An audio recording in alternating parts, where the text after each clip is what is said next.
Okay, now I'm gonna show you how to go to the setting tools. You press the set, and then you have your offset, D54, D55, okay?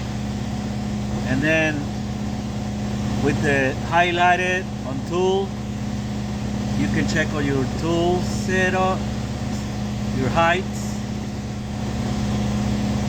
and then you can see all clear, absolute, and then go back to work. I'll do the UPD, that you can move your C or X a little bit.